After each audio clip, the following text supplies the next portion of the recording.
What's going on, everybody? It's Batman. What's going on, everybody? Welcome to Real Reviews with SOC. And of course, we are covering the Justice League, the Snyder Cut. We're going to have a really good time. We have some special guests in here. So let's go ahead and let's get started with introducing everybody. Wonder Shell, introduce yourself and where can people find you, sis? Hello, everybody. I'm Wonder Shell. Just to show the great lengths I go to for this show, my nails are Wonder Woman nails, and I also did the cuffs, and it's all glitter. Glitter is everywhere, all over my office, but I look amazing, though, so that's all that really matters. And y'all can find me in the streets. All right. BK Apologist, introduce yourself, bro. Yeah, what's going on, party people? It is the BK Apologist transmitting all the way to Real Reviews. Happy to be here. Let's get to it. All right. And one of our special guests, the Green Lantern himself, Hal Jordan. Introduce yourself. Where can people find you and all that good stuff, man? Yes, sir. Yes, sir. Happy to be here. I'm so jealous of Wonder Shell. She came all decked out. I should have. My boy Chris got me a Green Lantern shirt. I think it was for last Christmas or something like that. I should have wore that. But you can find me on Facebook or Twitter. But right now, having fun on Real Reviews. So. All right, cool. Thanks for being here, bro. Yes, sir. Mr. Wayne Enterprise Tech Support, introduce yourself. You need to change your acronym from AID to WETS, WETS, I guess. WETS, that's right. Ever wonder how Batman gets all that stuff accomplished? Because even though he has Alfred in his ear, I'm in Alfred's ear. There you go. So where can people find you? You find me SNL, Saturday Night with You, Friday night with BK over there, and my blog on Medium, Apologists in Detroit, and as Wonder Shell put it, in these streets. Cool. And what's up, Nate2D2? Introduce yourself. Where can people find you and all that great stuff? Hey everyone, yes, it's me, the Nate2D2. I am the TA of UA. You can find me wherever there's a lack of Asian representation. My goodness. Nice. And of course, you guys know me already, Servant of Christ Ministries. Thank you for being here on Real Reviews. Okay, so we're not going to do any fluff. I want to hear your guys' overall thoughts of the film first. So anybody can just jump in. Tell me what you think about the film overall. So anybody go.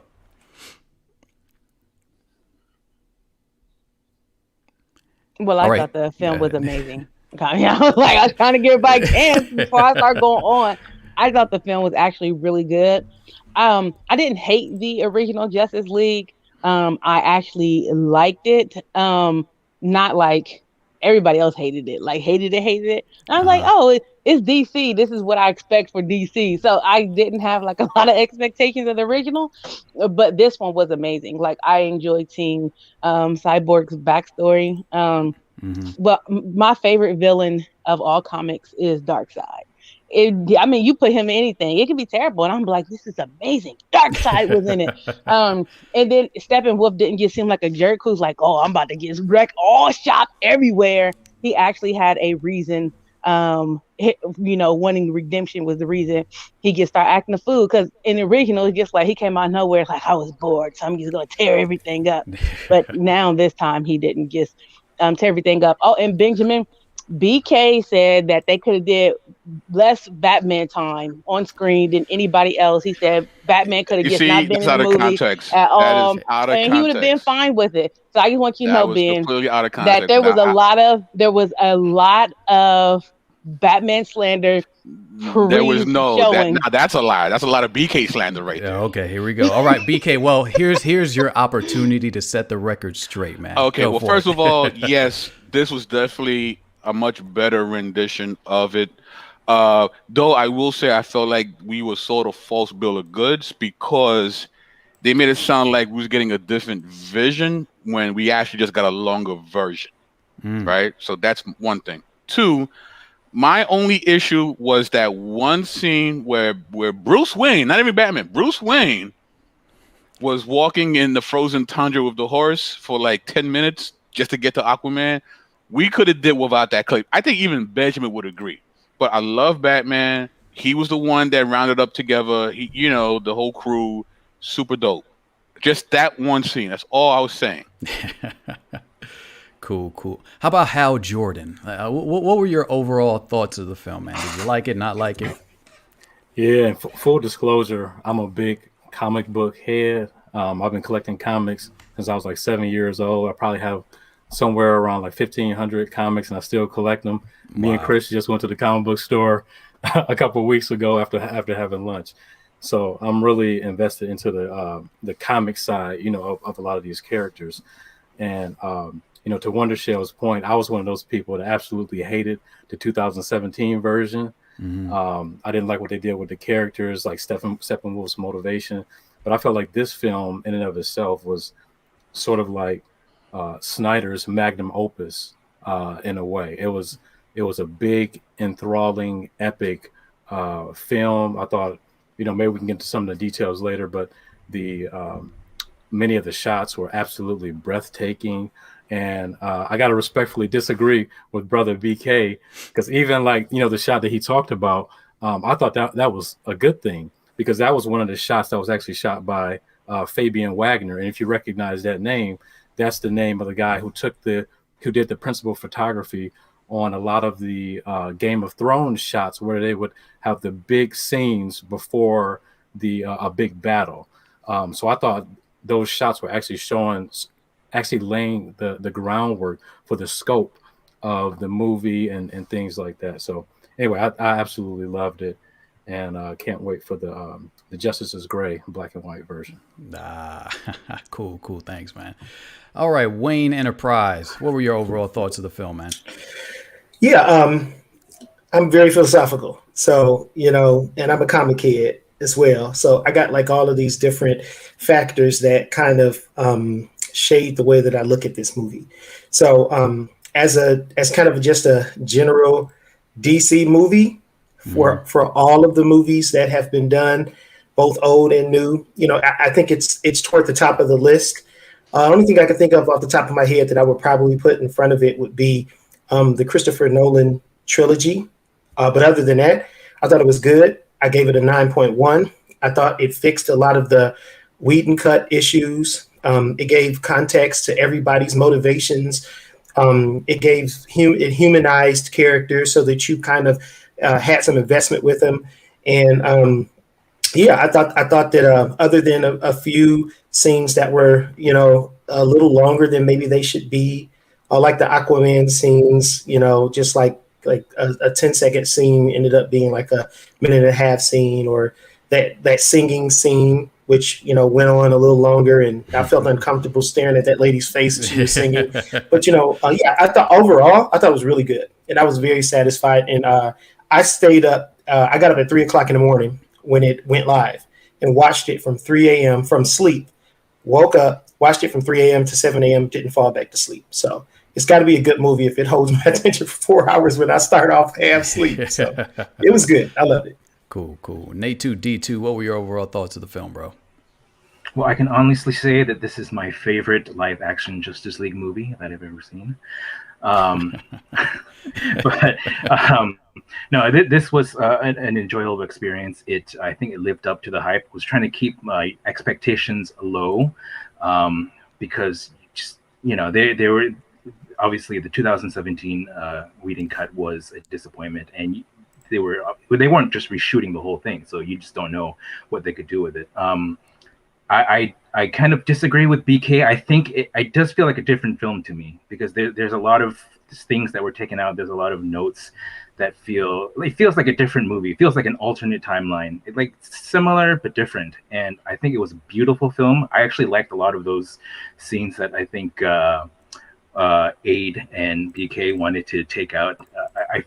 It just feels like what a comic book movie should look like. I think if you could somehow take the essence of what a comic book is and make it into a movie, I felt like this is kind of like what it was, because there's just a lot of like beautiful scenes that are staged, right? There's a way that comic book panels are sort of composed and things like that, and I think they were able to kind of capture that, I feel, in the way that they played the music, the way that they framed the shots, and kind of just the cinematography. And it was really beautiful. I kind of get like why there's some things that just felt like it didn't belong. You know, maybe those scenes that they were just like somebody's walking in slow motion or whatever. It almost feels like it's extraneous. But I don't know. It just there's something about the pace of the film and the overall tone of the whole thing that just it felt like a piece of art to me in motion picture. And so I've seen it twice. I haven't been able to just sit down and watch it, and I've sort of been multitasking while doing it. So I kind of want to find the time to just like sit down and actually just spend like 4 hours and just be me in front of the screen. But yeah, I feel like this is something that I need to watch like again and again, because there's like the second time I watched it, I just felt like there was things that I didn't pick up on the first time, and so I feel like this film does bear rewatching. It's not perfect. I think what was kind of set up in the DC universe prior to this kind of limited what they could do with this. In terms of maybe like character and story and whatnot, but this was a far better film, and so I really enjoyed it. Cool. Hal Jordan, you had something, man? Yeah. Something that Nate said really resonated with me, and I wanted to point out when you were talking about Nate, you're talking about the cinematography and things like that. If you're familiar with Snyder's films like 300 or whatever, you know that he has this incredible eye for really bringing the comic books like really to life, and that's sort of the difference. Not to compare Marvel and DC as one is better than the other, they're just different.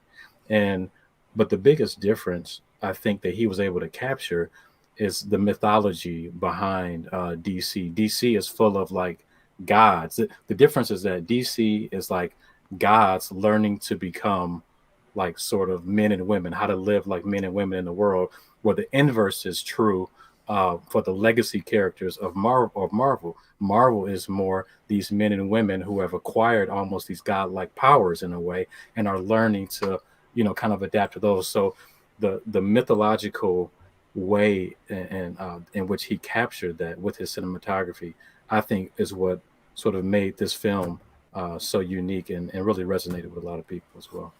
Cool.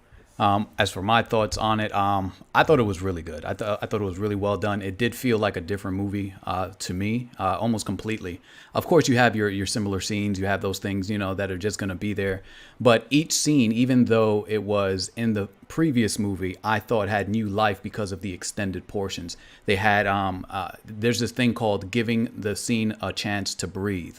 Right, not just going from one scene to the other. I think that's what Snyder did really well, is that he allowed each scene to breathe, to not rush through each scene. And of course, when you have 4 hours, you have that time to do it. For me, I think, I do love the cinematography on the film. I think the photography, just the landscapes, the way they caught them was really nice. And just to agree with Hal Jordan, 300 was one of my favorite films, not because of what was going on necessarily, but because how he captured the fighting sequences. Usually when you get these slow-mo sequences like he did in 300, it's really kind of overdone. But what he did, what I loved, and he did it to some extent here in a very small scale, and I'll talk about one of my favorite scenes that he did in this film, was, when you see 300, you see how everything goes into slow motion, then speeds up when it needs it, and slow again. So that concept, the way he does that is almost telling the story itself.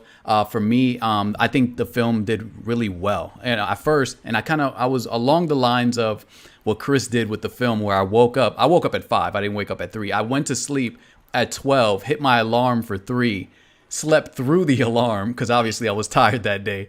But I woke up at around 5 and I went right downstairs. I didn't want to interrupt my wife sleeping.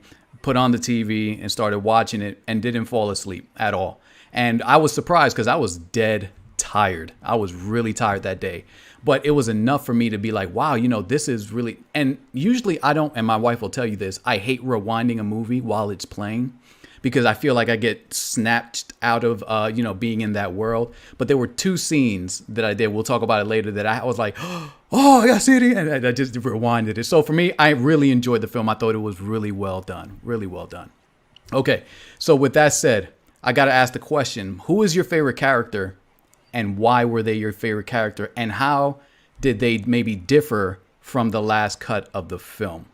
So I'll start it. My favorite character, hands down, was Cyborg. The whole story with Cyborg, to me, was epic.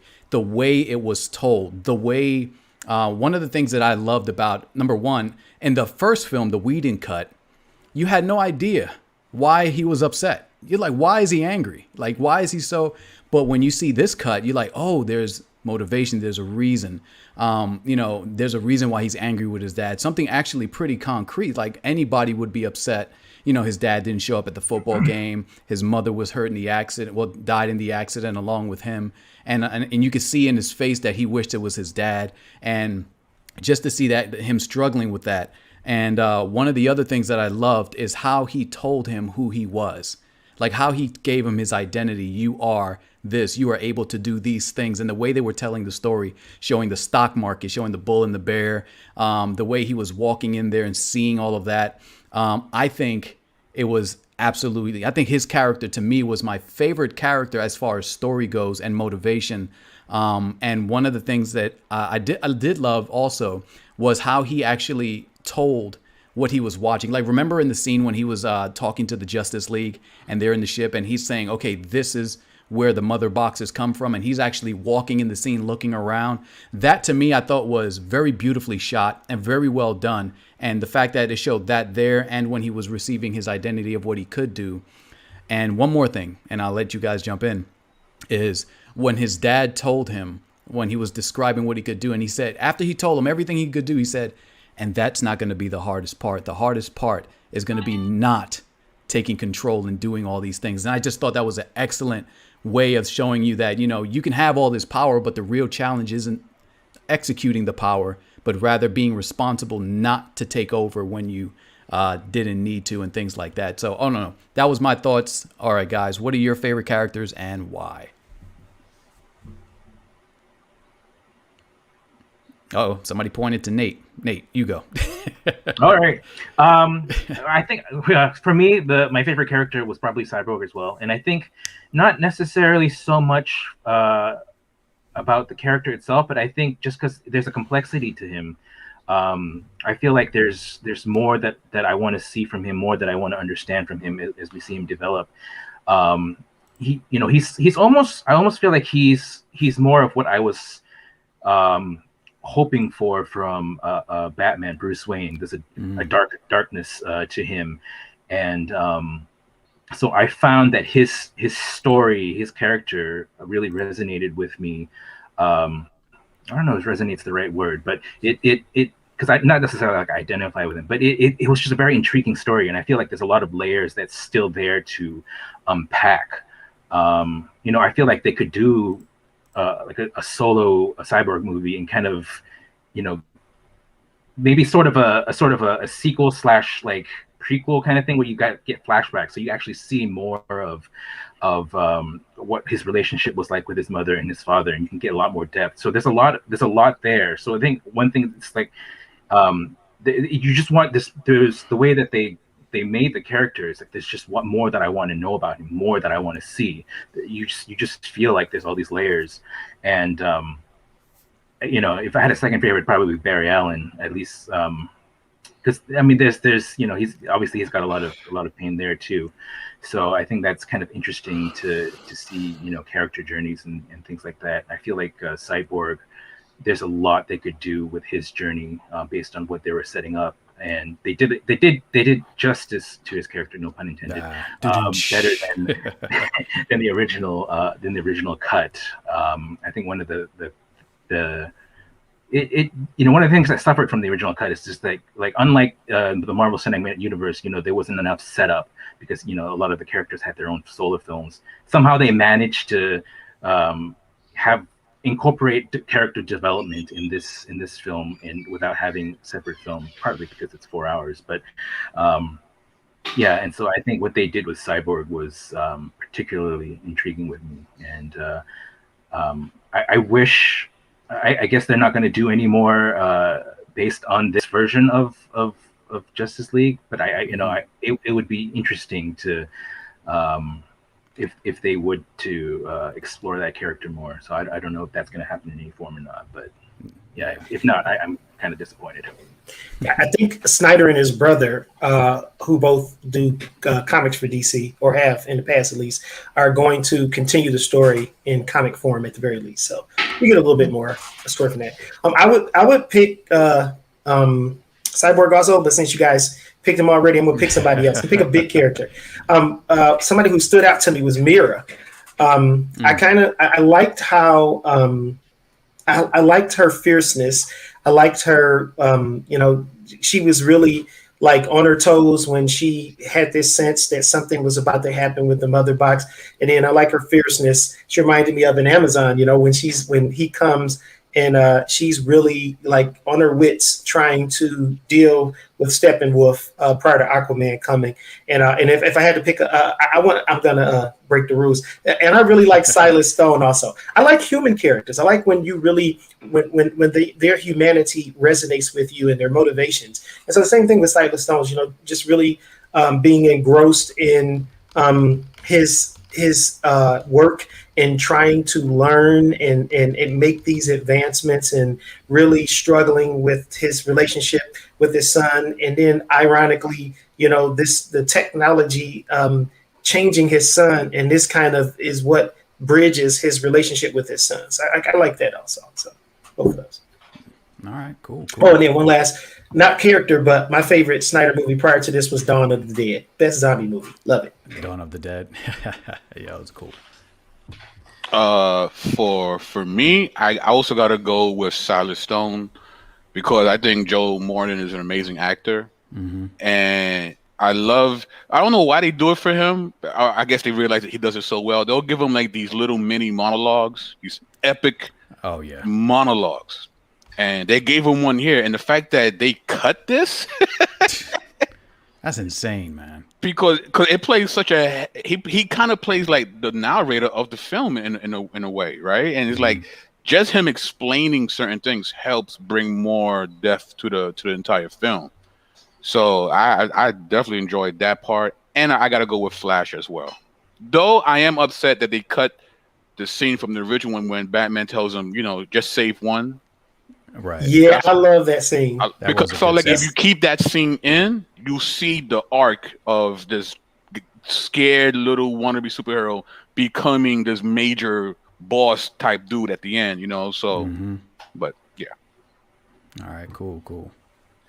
Yeah, I have to agree with some of the things that BK and Chris said about Silas Stone, particularly the power behind his line. I think it was it part 5 or part 6, where he said a father twice over. Right. I think that was a really powerful line. But for my favorite characters, we did get a hint of a Green Lantern. So I wish, and for those who don't know, Zack Snyder actually shot the Black Green Lantern, John Stewart. He shot a scene, but WB made him take it out. And he said that he didn't want to take another person of color out of his movie. So that's when he went and inserted Martian Manhunter. So I was supposed to get my Green Lantern finally, but I was going to ask you about that. Like, were you heartbroken that he didn't make an appearance? I was, man, because the Green Lantern that we got, it looked, you got that really, that was Yaman Gur, and we got a really close shot of how it would look. And I'm like, man, with Zack's visual style, his storytelling, I would love to see him do a Green Lantern movie. Yeah. But looked like a dead Balrog in there too. During that was Kilowog. Kilowog, that's what I meant. Yep. Kilowog was in the rubble scene. I would say I'm kind of stuck between two characters that I really love. I agree with you guys. Cyborg was definitely the heart of the movie. It was a shame that all of his stuff was taken out. But Batman and Wonder Woman, I'm kind of stuck between those two because I like Batman's whole redemption arc from this sort of nihilistic mindset that he had in Batman vs Superman, experiencing all this loss, sort of drinking and having sex with random women. He was all these things, and then he felt the guilt of Superman's death, and he's sort of bringing that over into part of his motivation for assembling the team. And remember, he says to Alfred at one point, I made him a promise on his grave and things like that. So there was some banter back and forth. But then also Wonder Woman, because after, I hope this doesn't hurt Wonder Shell's feelings here, but Wonder Woman 1984 was the worst comic book movie I've ever seen. Trash. Because just hear me out here. Because I love Wonder Woman's character so much, I thought that Patty Jenkins did such a terrible job portraying her. Preach. Zack showed her as intelligent, as incredibly strong, as beautiful, as extremely powerful, and at the core of her character, she is a warrior. You didn't get that warrior sense at all in 1984. That's why I didn't like it. But anyway, back to this. I thought in the Amazonians as well, and also Zack took out. There was some behind the scenes stuff that Gal Gadot had, as far as Joss Whedon sort of sexualizing the Amazonians and stuff like that. Zack didn't have that. Zack didn't have those shots in there where you could like maybe see her backside or something like that. He was he talked about those types of things. I just love the way he portrayed her and showing the power of the Amazonians. When you see the head Amazonian, I forget her name right now, but she has the mother back. Yeah, she's trying to slide out of the temple, and you see the two women breaking the boards at the end. You just see their power and their strength and just how fierce they are. And that line where Steppenwolf comes down, and at the end of his monologue, he says, "I'll bathe in your fear." And she says, "Amazons, show him your fear." Or, "We have no fear." That gave me chills. that line. So anyway, those are the two characters that I really love. Yeah, that's cool. That's cool. And that line to me is like what Christians should be screaming when, about fear. It's like, we have no fear. It was really dope. I totally agree with you on the whole scene with in the Amazons. Like, to me, you know what? I'll wait. I'll give Wonder Shell the floor. Can you describe your favorite character and why? Darkseid. I mean, he's Darkseid. Actually, I was going to be Darkseid. I couldn't get the stuff in time to be Darkseid, because I mean, who's better than Darkseid? Not even Thanos, Lenny. I seen his comment earlier, and I was gonna say something. Darkseid. He didn't have to do nothing but step off the ship, and I'd have been like, yes, we have Darkseid. That's all I needed was Darkseid. My favorite character, hands down. Didn't even really do much. They kind of portray him like a punk, and he ain't, and I didn't appreciate that. But outside of that, I was just happy to see him. Just like, hey, Darkseid, how you doing? It was like that. I got a question for you, Shell. Did you feel disappointed that all of the scenes with Darkseid were shown in the trailers and in the teasers before the movie? Like, literally every Darkseid scene was shown before the movie. You know what? I wasn't, because I got to see Darkseid. That's all that mattered. Like, let me not hold you. Darkseid is why I watched it. I was not going to watch a 4-hour movie. I wasn't, because I was like, I seen the original. It was okay. I mean, I didn't think it was terrible as everybody else said. But when I seen Darkseid, I was like, well, let me go and take a gander. That's what won me. Darkseid is what won me. That's it. Like, as soon as I seen him, they could have just played him the whole time and on repeat. And I'd have been like, yes, we have Darkseid landings. I didn't care about the other stuff. Wow. It was nice, but This is not a knock on Darkseid at all, because he had very few lines in the movie. Me and Wayne Enterprise tech support is gonna have it out over Darkseid. She called him tech support. What I'm saying is that the side, I felt like you had more interactions with Darkseid. He was slightly more developed, and it made me want to see more Darkseid. I didn't care about him. I told you, Darkseid's my favorite villain. Did you not hear when I said that in the beginning? He's my favorite villain. He could have just stood there like, I am Darkseid, and I would have been fine with that. The movie would have been a 10 out of 10 just for him standing there saying, I am Darkseid. I don't understand what part of that's my favorite villain. Everybody can catch it in the Darkseid from the comics. Everybody can catch it. Nobody's safe. Not even Thanos. Nobody's safe with Darkseid around. All I'm saying is, as soon as I seen Darkseid, that's all that really mattered. I didn't care about I like the other characters. They're nice and all, Superman, rah. They're nice. But Darkseid showed. Yeah, Darkseid showed up. Who was created first? Was it Darkseid or Thanos? Darkseid. Darkseid first? Oh, okay. Darkseid was created first. 3 years before Thanos. I think that Kirby was developing, and then he left from Marvel and went to DC, created the characters over there, and then they, I think, continued and to create the characters over at Marvel, and then that's how they ended up with Thanos as kind of like this knockoff of Darkseid. The only thing Thanos has that I like is the Thanos copter. That's it. I don't care nothing about that. Thanos copter? Oh. He got a gold copter. People have to remember too, Darkseid wasn't supposed to be the main villain in it. So it was supposed to be just a teaser for him. He wasn't supposed to be the main villain. Remember, Snyder had a five movie arc. So this was just teasing just his presence in a way. This was all about Steppenwolf. So, and I think part of the reason that Zack showed him a lot in the trailers is because a lot of people didn't realize that there was a big difference between the 2017 version and this version. So he's saying, hey, these are some big differences that you want to look at it for. But Benjamin in the comments preaching about Darkseid too. Hashtag bring back Darkseid. That's all I'm gonna say. Just make his own movie by himself. Like I'll be fine with that too. I will watch that movie 75 million times. Yeah. Darkseid. That's my answer. The Darkseid. Okay. Cool. Yeah, I said mine was Cyborgs, and we talked about that. So what was your now I'm going to ask for a specific scene. What was your favorite scene, either cinematically or any dialogue with what scene stood out to you? I'm going to tell you the scene that I rewinded on when the Flash saved all the people from the rocks falling. I was like, because number one, I always had a problem with the way they showed his speed. Like in this film, I just think he looks clumsy when he's running. He doesn't look precise and quick. But when they showed that scene after he rescued all the people and the rocks were falling down, and they did this beautiful special effect. It was like how you see something happen like after thunder hits, it looks like flash photography. And how he went back and forth catching all the rocks, and they kept on showing his images. He would pose in different positions and grab the rocks. I rewinded it the first time I saw it. I was like, you've got to be kidding me. I was like, that's the best, I think one of the best visuals I've seen of the Flash, his speed interpreted on screen.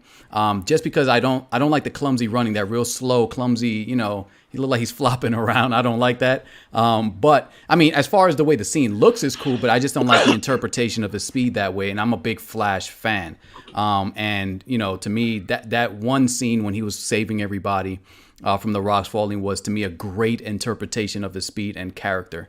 And the fact that he left one out, I think was beautiful, because it showed that he was still a novice. He didn't finish the job out, and Cyborg had to come and finish that rock. So I just think for his character, look at that. Look at the fastest man on earth. He keeps the man with many outfits. But yeah, so that was my favorite one. That was my favorite visual scene in the whole film. So you guys could jump in. What were your favorite scenes? For me, I like the other Flash scene when he saves. I want to say it's homegirl. It's her, Iris West. That was super dope. That was nice. But one scene that I really enjoyed more, I think, is again one scene that they left out this time, was the mourning montage for Superman, because I feel like the way they handled his death and resurrection was so like, yeah, he's dead, and we're gonna just revive him. I'm like, no, you don't understand. Superman died. This is a thing, because in this particular iteration, he's the first like real super powered hero we see. Batman's been doing it for 20 years, but he's a vigilante, right? This is Jesus with a cape shows up, and he dies, and the music that everybody knows. That music, that was such an amazing montage. I feel like they should have kept that so they could keep the gravitas of this is our best. LeBron got hurt. I don't know, we're gonna get chipped this year. You know what I mean? It's that level. You know what I mean? So that and that Flash scene when he saves Iris. So. Cool. And I too enjoyed the Flash scene when he saved Iris. I thought people may not like the certain musical choices, but I thought the musical choice there was perfect. Good. Yes, for that, yes. For that scene, because number one, they didn't have time to tell the entire love story. So what they did was they used the song, to kind of tell that love story while he was saving her in slow motion. That scene was definitely cool, of course. And this is one thing I have a problem. Even though I like the Flash series on TV, I enjoy it. One of the things I hate about it is that they make him too serious, right? Because Flash, in general, is not a really serious character. He has humor. He thinks differently. He's, a little off the wall. But the one on this TV series, he's just always serious. Always angry, always upset, always sad. And I'm like, come on. He's fast Batman. Yeah, he's like fast Batman. I'm like, what are you doing? I gotta run. But this one, I love. My wife doesn't like this Flash, though. This is interesting. My wife doesn't like this Flash. She actually likes the Barry Allen on the TV series. But the thing is, what's cool is that she doesn't know the comic. So she doesn't have that reference point, so she picks what she likes. Right. We, unfortunately, sometimes we have either the baggage of having to compare the characters to the comic, and sometimes we can't just enjoy what's on the screen. So that's why I like watching it with her, because she just like whatever's on the screen. But yeah, the Flash scenes were really dope. And that scene specifically, with him saving Iris, was wonderful. Now, to me, that scene was a better love story than Twilight, right? By far. That scene, you felt more love there. You know what I mean? Absolutely. So I think I would, if I was to continue, I would love to see his story continue, which I think is going to. It's going, at least from what I heard, they're going to do like a rendition of the Flashpoint paradox. They did already last season. No, I'm talking about like an action movie, like the movie. Action movie. Oh, yeah, okay, with that character. Now I don't know if they'll continue it. I don't know, but we'll see. But but for me, that's one of the things that stood out too. So fastest man on earth. Now you're the Flash. So I think one of my favorite scenes was the Injustice epilogue scene, nightmare scene. Mm-hmm. With I loved that little dialogue between Joker and Batman, the death in the family illusion. This sense of in my mind playing out this scene, like Batman has put thought into this, and Superman arriving is not some surprise to Batman. This is kind of what his plan, part of what his plan was. So when Cyborg asks how much longer, kind of in my mind, Batman's calculated all of this, and he's just waiting for Superman to arrive, and this is a part of his plan. So it left me wanting more. And then I like that. I felt like this was a little bit of a redemption for that particular Joker. Instead of him being kind of this tweener, kind of laughing, just really silly like 1950s Joker, and Heath Ledger Joker. He really kind of stood out as kind of his own character. So yeah, I like that Injustice nightmare scene. Because of that dialogue between Joker and Batman. Yeah, I'll say visually, the Flash scenes were really cool. Jordan, I love the one that you pointed out in particular, and even the one with Iris West. If you look at it too, when she was in that car crash, he like didn't touch her. His fingertips got near her, but that's one of the things that Snyder talked about as well. He said, if you're like the fastest man alive, you can't just grab somebody and run with them. You'll like rip them apart and things like that. So even when Wonder Woman lost her sword, he didn't kind of throw it back at her. He like barely touched it. So Snyder was trying to be. I just love how he was thinking about the physics behind it all. That's one of the things I haven't really liked about how Quicksilver has been portrayed sometimes in the movies. But as far as the scene, I would probably say the history scene is one of my favorites. I really like that. I didn't like that Gal Gadot was, bless her heart, but I didn't like her commentary of it. It was kind of long. I thought they could have maybe did something different with that. But visually, I thought the history scene was cool. Again, it really showed the mythology. It made you sort of have those Lord of the Rings kind of vibe. You have the Amazonians, the Atlanteans, the army of men, the Green Lanterns, all converging to stop the first planet to stop Darkseid, his conquest. So that scene was really, really cool. Cool. Nate or Michelle, your favorite scene in the whole film? The 4 hours. My favorite scene would be when Darkseid had all the mother boxes together, because he was wrecking shop on people, and then all of a sudden they all had to jump him. They're like, "Oh," and Zeus and Apollos had to come help. Oh, you like, talking wow. about you talking about Steppenwolf? No, it was Steppenwolf when he was up there with the mother boxes. Oh, okay. Yeah, but they needed all this help because. So what did you think of Steppenwolf? Like from the Whedon cut before to this one now, what did you think of him? Well, originally I was like, he's just a jerk. I didn't care for him, but seeing like he's like, I really just want to come home. I want to be redeemed. Oh, help me, please help me. I love my family. Why me? It made him a much more likable character. I like the villains. I don't, right. I'm normally the villain. I'm Wonder Woman because I couldn't get stuff for Darkseid. Only reason why I'm a superhero this time. But I like the villains. I feel, but I think it's because I feel that there's redemption for everybody if you want it. And I feel that sometimes, granted, his type of redemption may not be the best kind, but it gave him more of a sympathetic feel. Like, oh, poor Steppenwolf, he just wants his family. Aw. Nate, what was your favorite scene in the 4 hour film? I know I'm asking a lot for one scene, but I don't know. What do you think? What stood out to you the most? I'll give a couple. I'll steal what some people have said. I did like the epilogue scene. I think just because it makes you want more. You're kind of wondering, okay, what happened between? You get hints of it, but you want to see it makes you want to see the sequels that they're not going to produce apparently, which is like, it's such a huge tease. So that's an interesting scene. And then I guess the Flash scene as well. Just because visually it looks good. It's there. The music sounds good. But it's interesting to see. I feel like you almost get a reveal of Barry's character a little bit in there, because when it's funny because he has, like, in a way, he's like he has all the time in the world in a sense, right? And so this accident is happening, and so he's like, okay, I got to jump to action, obviously, because he has this connection with Iris, I guess, probably Iris. And it's interesting, once he gets there, he actually takes time to just kind of take in the moment where he's just like staring at her and almost like caressing her face, I guess. And it's just funny that this is what he does, that like it's like there's all this stuff happening, but he's not worried. Like he knows that he's going to be able to kind of gently bring her down to the ground. And so, and he even takes the time to like grab a hot dog.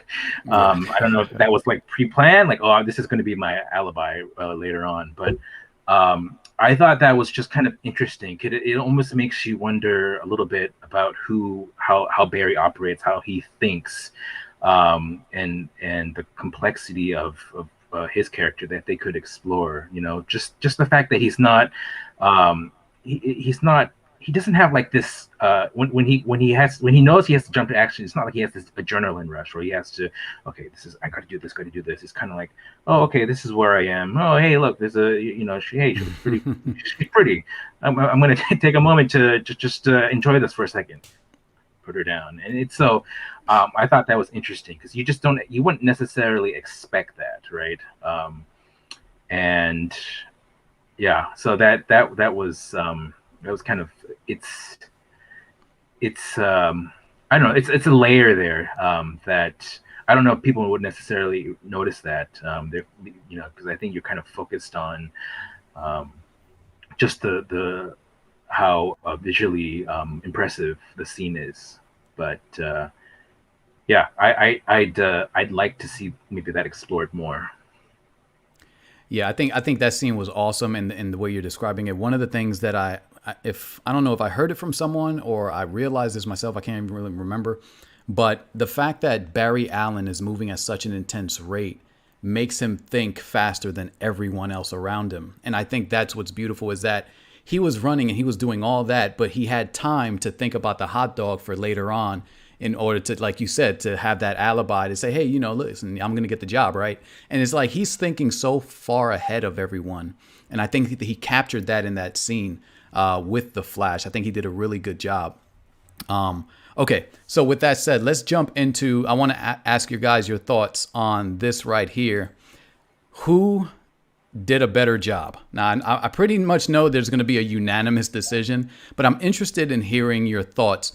Did Joss Whedon totally destroy Zack Snyder's vision?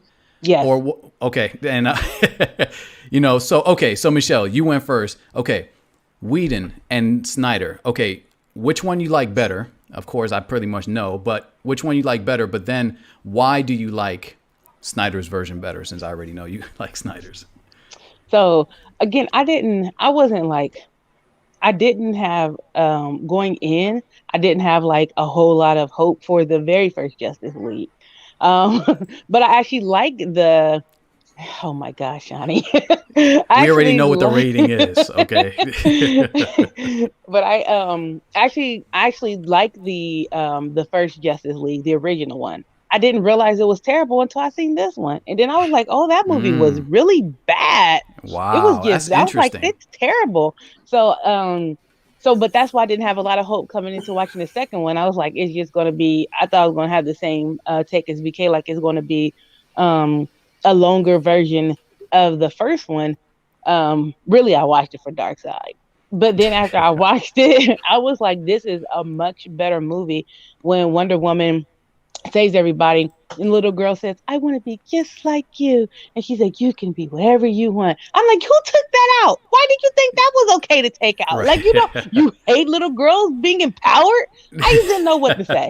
I was so disappointed. That shot alone just made me be like, Joss Whedon, you're a terrible, terrible person. And then he just was like, cut out Cyborg. Like, we don't care about Cyborg. Take everything out with Cyborg in it. And he took everything out with Cyborg. It was like, we gonna put him in 5 scenes and be done with him. Darkseid, who? Not in this film, it won't be. He just did a terrible, terrible job.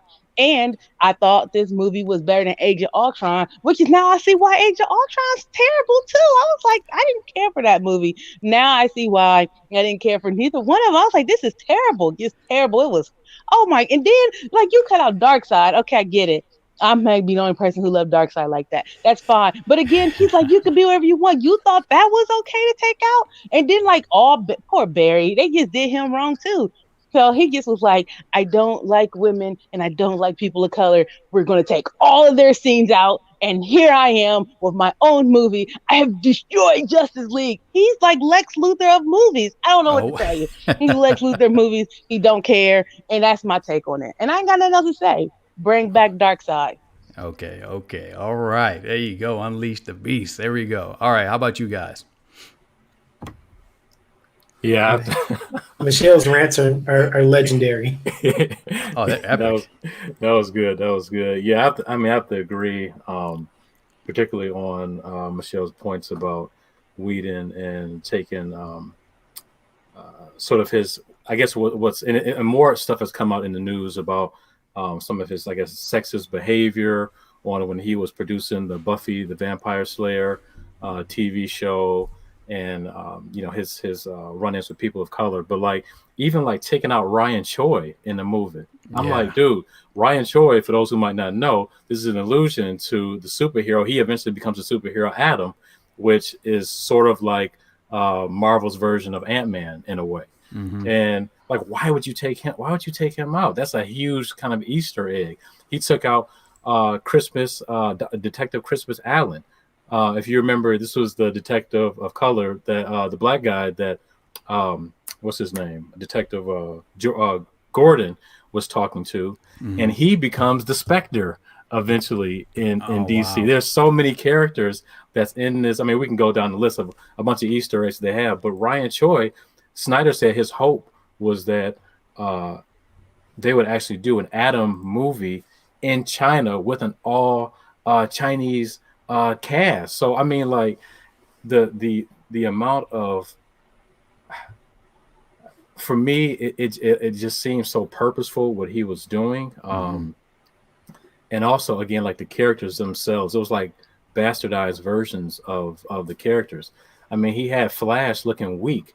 Flash, I think someone mentioned the line where he talks about Batman encourages him, just get one. That line in and of itself, I like. But within the greater context, he was telling him that because Flash was like scared. He was like, I've never done this before. I just push people. Yeah. Like, I don't know. I didn't like the way he portrayed the Flash. Batman, when they were fighting Superman, when he first came back, and Batman had some silly jokes like, oh, that's going to hurt. Or like when Superman had pushed him into the police car. It was just a lot of things. And to me, it was a little surprising because like Age of Ultron, I didn't love it. I didn't love it, but I think that Ultron was a deeper character than a lot of people get.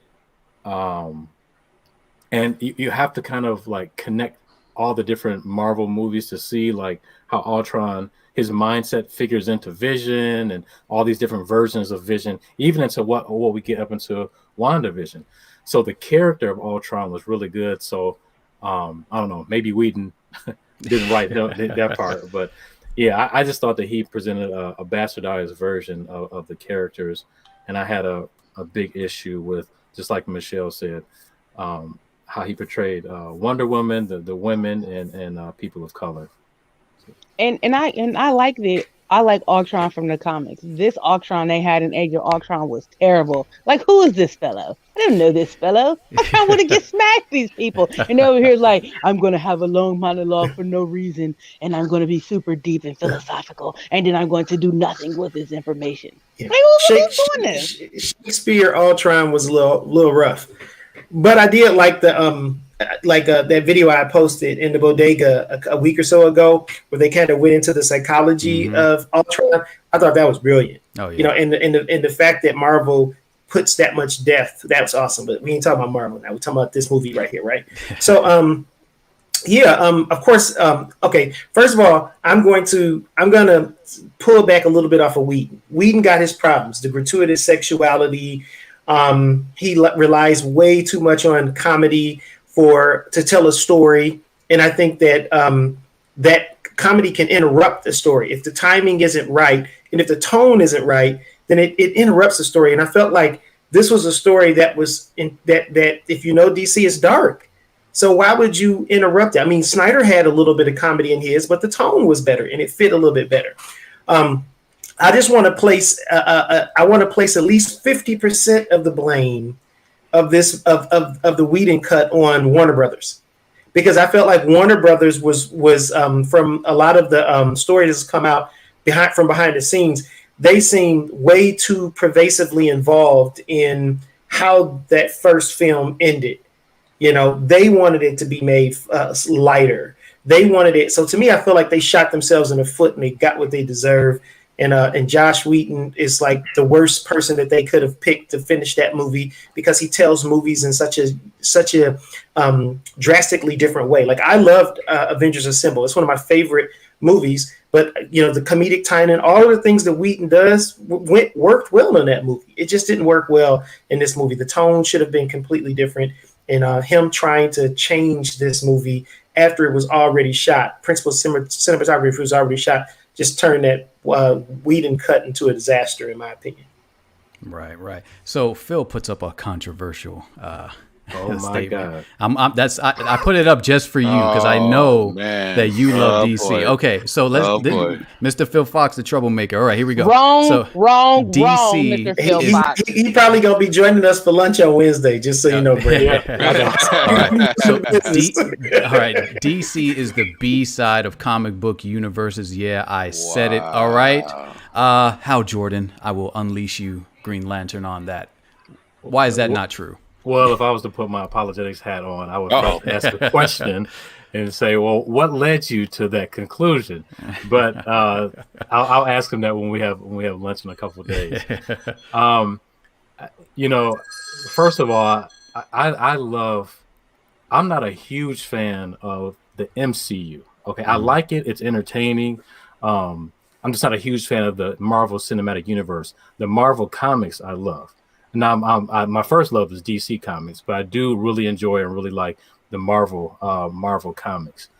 DC was where it all started, so that can't be the B side of it. But I think a lot of people, because of the influence of MCU, and they're doing great, making billion-dollar movies over and over and over again, that a lot of people, are really loving the Marvel side of things. And I mean, that's fine. It's ultimately subjective, right? Mm-hmm. I've always been more intrigued again by the mythology that's integral to DC. And again, these gods, learning what it means. That's why I really liked Man of Steel. I don't know if you've ever if you've done a real review on that one. If so, I have to check it out. But not yet. Man of Steel, the whole point was him showing, like, a lot of people were upset because they was like, okay, this isn't the Richard Donner Superman. This isn't the benevolent Superman that we know and love. Well, yeah, because that's not who he has become yet. By the end of this five film arc, that's where Snyder is taking him to. Just like how we got in WandaVision, we finally got sort of the comic book, the real version of Scarlet Witch. Marvel did a great job of bringing her along that journey, but because she's a character that's not as well known as Superman, people didn't mind that sort of slow progression to who she really is, and even Vision as well. So I love to have discussions about DC and Marvel, but it's just maybe MCU I'm not crazy about. So. Maybe we could do that one day. We'll have DC versus Marvel, and we'll just talk about the pros and cons of both. I think that'll be cool. And make sure you bring Phil on when you do that, so he can defend his statement, because I didn't appreciate those shenanigans. Okay, well, Wonder Shell, it seems you have an opinion about this. Why are you driven? Why do you think... You're really going to ask her? I want to hear the rant. I'm not going to do no more rants. I'm done ranting. I'm just going to be quiet. And then Nate's the pretty face, and I'm just going to be here for cosplay. That's it. I'm done after this. I'm done. That was a rant about not ranting. Yeah, I know. Right? Okay. Wow. Okay. So here's my personal opinion about DC and Marvel. Number one, I enjoy both. So I don't take one over the other. I enjoy the stories told in both. But I will tell you this. The animated DC movies are 12 times better than all the animated 100% better. Like way better than Marvel's. 100. I enjoy, like yesterday, I didn't finish it, but yesterday I started watching Deathstroke's story on HBO Max. That thing, when he talked about his son and things like that, I'm not going to spoil it for anybody who hasn't watched it, but that storyline is like really intense and epic, because I really think it builds his character up. And so might as well use this as a lead in. So what did you guys think of the end scene for, like, the end credit scene where they showed Lex Luthor and Deathstroke? And were you excited, I guess, watching it, saying, okay, I would love to see this Deathstroke in action going against Batman? What were your thoughts about that? Let me jump into this one. Deathstroke, right? I don't think I've ever seen an actor look so much like the actual character.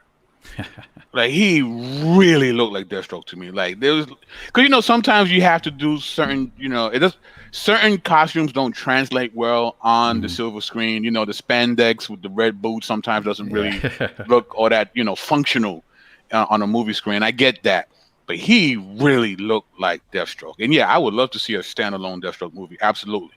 Now on the flip side, this dude is the worst Lex Luthor I have ever seen. Because there is no iteration where Lex Luthor is some quirky dude. Lex Luthor is always this incredibly god-level genius intellect, but suave and swagger though. Right. And I think he would have been a much better Joker though. The actor, I forgot the actor's name. Wow. He would have been a far better Joker than Jared Leto, because he's another one that's trash. Like, I hate his iteration of Joker. I hate it.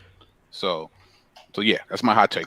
You don't like the Joker looking like he's a mumble rapper? I don't like him. That's wow. I didn't even think of it that way. Yeah, he looks like a mumble rapper. Tekashi 6ix9ine. It's the Joker. Wow. I didn't think that. You're right. He trash though. Yeah, like for me, like as far as the Deathstroke character, I think that would be probably the best hand-to-hand combat scenes that they could film between him and Batman. And they would have to me, I would take as long as it needs to take to make sure those hand-to-hand combat, because you got Deathstroke, which is a great hand-to-hand combatant. He's a fighter, and he can actually hold toe-to-toe with Batman. And then one thing, okay, here's one thing, and people might, Benjamin Handelman might come after me. I don't like big bulky Batman. I hate big bulky Batman. Oh man. I don't like. Now I know it's the Frank Miller older version, so I get that. So I know that's. I'm talking about my personal preference for Ben, Batman. you better get him. Right, my favorite Batman is in the animated series because I like a ninja slender type Batman. That's just my preference. I like that because I think you can display hand-to-hand combat better with him not being so, bulky. You know what I mean? Now, I understand that this Batman was, of course, an older Batman, so I get that. But if my personal preference, if I was to make the film, I would put a more slender Batman there so that the hand-to-hand combat fight scenes would look I think a slender Batman against that kind of Deathstroke would be epic because I would like to see Ben, more martial arts. Ben. So you're not gonna get him for that, Ben? You're with him. So I'm hearing Batman. I'm hearing more Batman slander. More Batman slander. No, you're hearing. I have a weight problem with Batman. Batman slander. I have a weight problem with. I just think Batman slander. Listen, here's the thing. I think like Batman. I think it's inconsistent, right? Like, here's the thing. The warehouse scene in Batman v Superman, that was wonderful, right? The hand-to-hand combat was there. But even then, he felt like really like heavy, and of course, I understand. He's an older Batman, so I'm not saying that that's a wrong iteration of Batman. I'm just saying that my preference for Batman is hand-to-hand combat, stealthy, ninja-type Batman. That's my favorite Batman overall. I don't know, but I'll let you guys go for it. I thought, small note, the Joker, I felt like this was redemption for the Joker. I think, in my mind, Leto's going for somewhere between Cesar Romero and Heath Ledger. And to me, I just thought that he made for that tiny little scene, he made his character unique. He didn't feel like some other Joker, and he didn't feel like a joke. He felt like, okay, so he felt a little bit like a maniac, and he felt a calculated maniac, which is in a sense is a Joker. So anyway, I kind of dug the Jared Leto Joker in this movie. As far as Deathstroke, I was a fan of the Arrow. I kind of liked the Manu Bennett. I thought he did a really good job with it, and I'm looking forward to see how Joe Manganiello does it, because so far you've only got a couple of scenes. And honestly, in my mind, I don't see Joe Manganiello as kind of as a dark enough actor. So this to me is going to reveal his chops. How good of an actor is Joe Manganiello? Can he pull off a Deathstroke? So that's kind of He definitely looked like him. I'll tell you that much. He looked like him. He looked like him. But the question is, can he portray him? Can he be him? Facts. Right. It's true. Yeah. As far as Lex Luthor goes, I mean, my favorite Lex Luthor is animated Lex Luthor. Right. To me, the genius. I agree with BK. He should be more suave. The genius. Like I in the chat, like in the back chat and Real Reviews, we were talking about different actors. Right. And I think, oh man, I forgot his name already. It was an actor that I think would have done a really good job playing him. I can't remember. I'll look for it. Oh, playing Lex? Yeah, playing Lex. But now, of course, he's older now. I don't think he could pull him off now. But I just I can't remember his name. I'll look in the chat. But you guys go ahead. Go for it. Even Gene Hackman did a good Lex Luthor, in my opinion. You know what I mean? It's like, this is the worst Lex Luthor I've ever. It's like, he's jittery and quirky. Nah, fam. No. He's young and intelligent, and you guys are very. You know what? The slander that I'm hearing about this movie. Lex Luthor is never quirky. I'm perturbed. I'm very perturbed. I agree. He was immature. He almost come off as immature as a Joker instead of like a very mature calculator. He's almost like a bad Batman. A very intelligent, calculated guy. Yeah. And this one and Eisen just seems like goofy. He seems I like watching Phoenix take on the Joker, because he didn't do Heath, because his Joker is he laughs. But you could definitely see it's because of the pain of his psychosis is why he laughs. And I love that take. Like, he really went for the mental health issues that he has, and the laughter, you could tell it's pain. So I think Joaquin did an amazing job. This dude though, like Joaquin wouldn't fit in an action film like this. Hey, Joaquin's a better actor too. Yeah, of course, but I'm saying he wouldn't fit. Like he would stand out oddly in an action film like this, and so I think for continuity's sake, for it to kind of fit with the flow of the film, I thought he did a good job. I thought he did a decent job for that one little epilogue scene. I love you, bro. I gotta disagree with you this one. Yeah, it's rare, but I gotta disagree. So a quick question. Okay, so, hold on, real quick. That's the person I thought could have pulled off Lex Luthor. Oh no!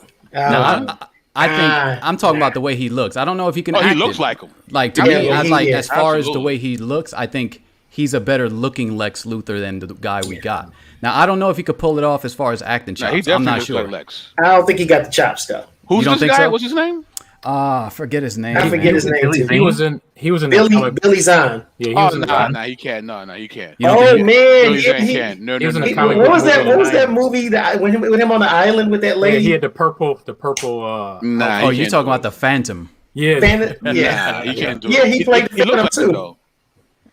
Yeah, Billy Zahn can't play the Joker. He can't play Lex Luthor. Nah. He ain't got chops. Absolutely not. He can play a jealous guy. Oh man. Okay. Go ahead. I'll say just real quick couple thoughts. Joker. I love Jared Leto's Joker because I thought it was distinct from Heath Ledger's and Joaquin Phoenix's. I love both of their iterations of the Joker, and hopefully we'll get a chance to talk about maybe our favorite dialogue scenes. But I thought the dialogue between Joker and Batman, some of which Jared Leto actually ad-libbed, was brilliant. I thought it was really good, and it actually foreshadowed a lot of things. Lex Luthor, I kind of agree with BK. Lex, I don't really like this version of Lex Luthor that much. But if someone wants to really see what I think is the best version of Lex Luthor, there's a comic, I believe it's just called Luthor or Lex Luthor. And the whole point of it is to tell the perspective of Superman from Lex's vantage point. And you really get engrossed in how he sees Superman. He's not like crazy or psychotic or anything like that. Lex is looking at this guy like he's literally a god amongst us that at the snap of a finger, he could take over the earth. The dude who left it. Yeah. He's a Titanic. Like, here's the thing: we didn't think, based on anything, that your boy would be a great Joker on The Dark Knight. I mean, we had nothing. We had comedy, love boy interest, and all that stuff. When we see Heath Ledger as a Joker, he's completely different from everything he's ever played. Right. So that's why I said I don't know if he could pull it off. I would have to see him try it.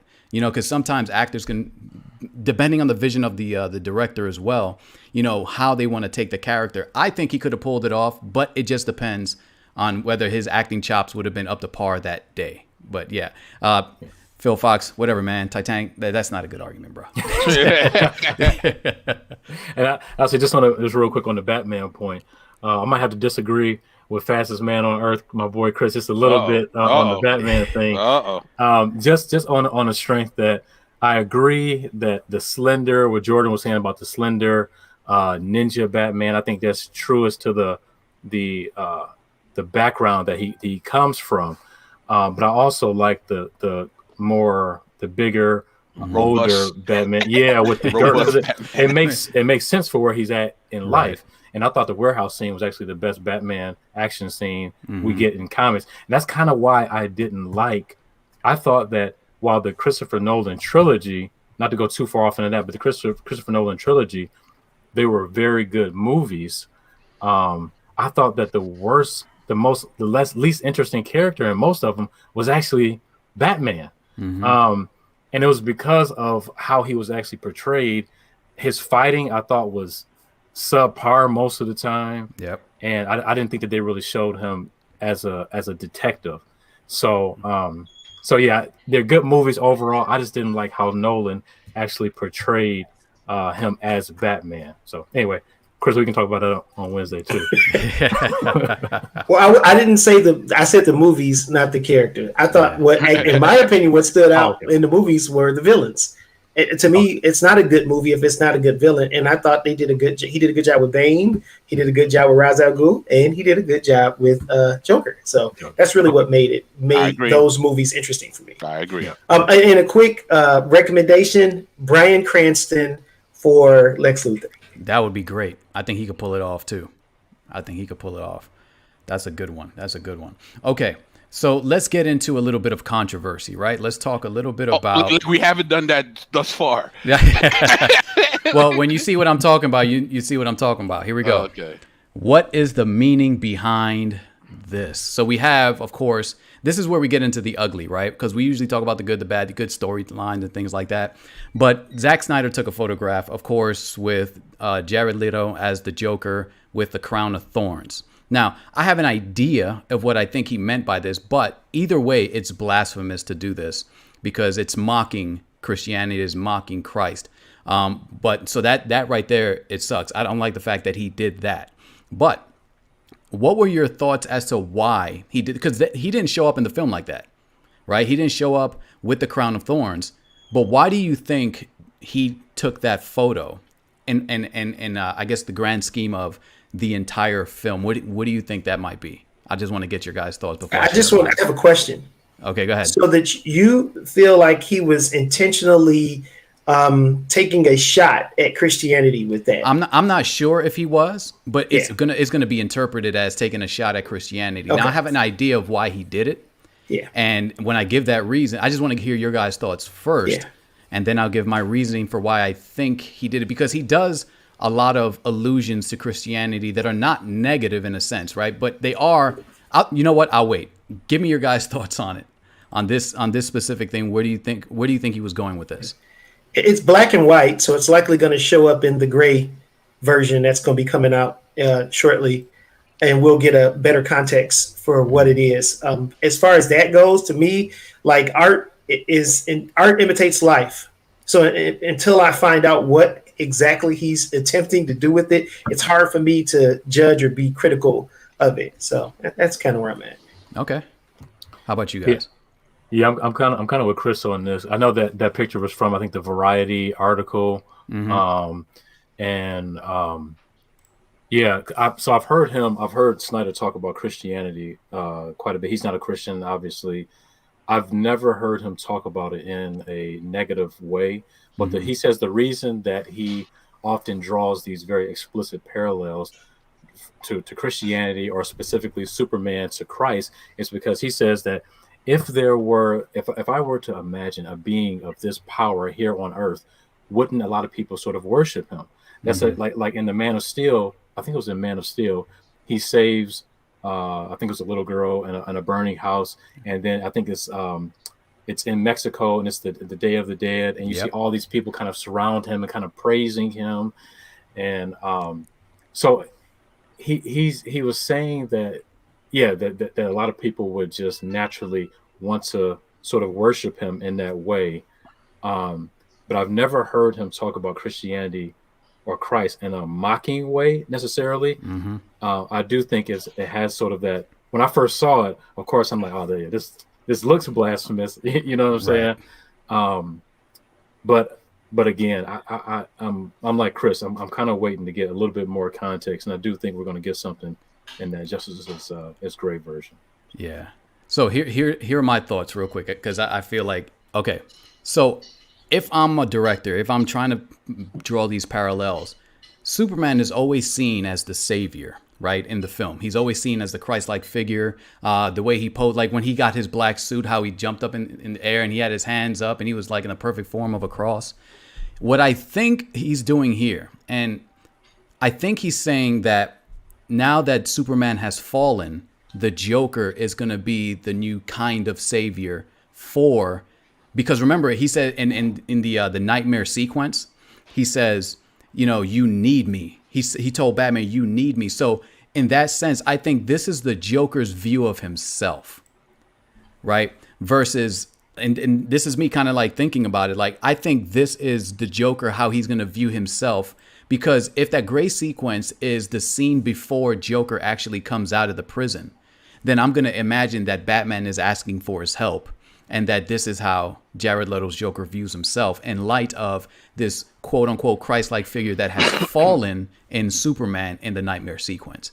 I don't know. What are your guys' thoughts about that? Do you think that's plausible? He's got a bunch of badges on the Joker. So to me, it's like he's been out for a while. And he's killed a few people since he's been out, you know, because that's just the nature of his character. He's kind of like this creature of chaos. So, and I can see him like seeing that act as kind of an act of chaos, or even self, reflecting and think of himself as a savior because he's kind of working along with bats. But I don't know, man. It's hard for me to judge at this point. I really want to see what the actual context is, just so I can kind of process what's going on there. So, gotcha. For me, I think the Joker does find humor in the perverse, right? He definitely enjoys taking things that people would take as sacred and subvert these iconic symbols. But also he's wearing like the surgeon's gown, right? And to Chris' point, he does see himself as an agent of chaos, and he actually thinks that by him ushering in chaos resets the world to a better state. So he thinks he's fixing it.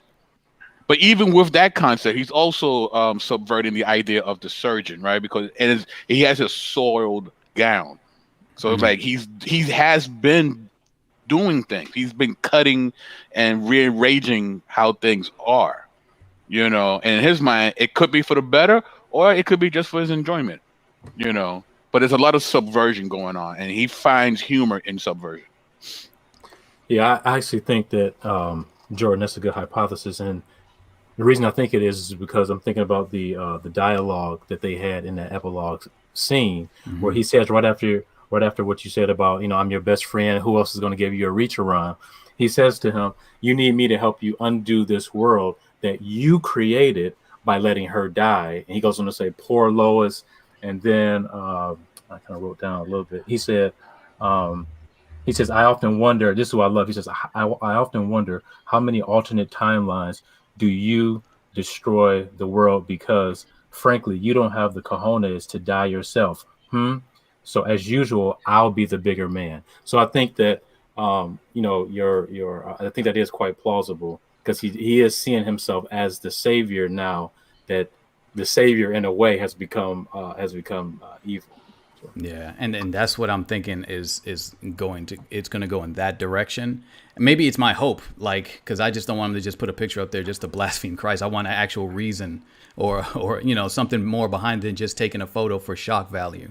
But Nate or Shell, what are your thoughts about that image of Jared Leto, if you have any? I just don't care for the image, but I'm with Chris. Let's see what happens first before I go on a tirade about it. How about you, Nate? What are your thoughts about it? Well, I forgot that they actually had posted that image until you brought it up. But so I hadn't really been thinking about it. But I think what you said, Jordan, was kind of along the lines what I was thinking, that maybe it's a reflection of how he sees himself,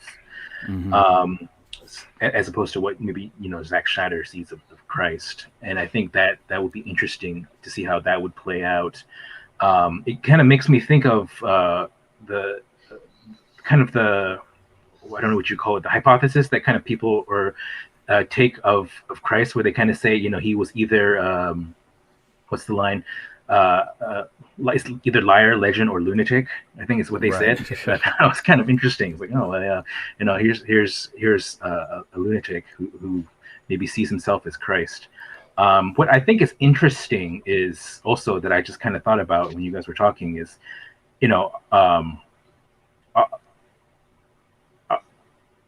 obviously we know that that Christ eventually he sacrifices himself. Well, he dies on the cross, right? So I'm kind of wondering if that sort of almost how does that, if that is what Joker sees as himself as a Christ figure, does that idea of dying for the world, I guess, somehow play into that, because that would be interesting to me, to see if he sees himself as a savior that needs to die. Because I mean, that's Jesus has the crown of thorns when he's being crucified, right? And so that's I don't know. I mean, it could just be that that's the image that we're familiar with, so obviously we're going to get that illusion, or is somehow he sees himself as somebody who needs to die to somehow save the world. Because I think in the Dark Knight Returns, I think Batman actually does end up killing the Joker. But I don't know. Gotcha. Okay. Ben forgot George Clooney and Val Kilmer.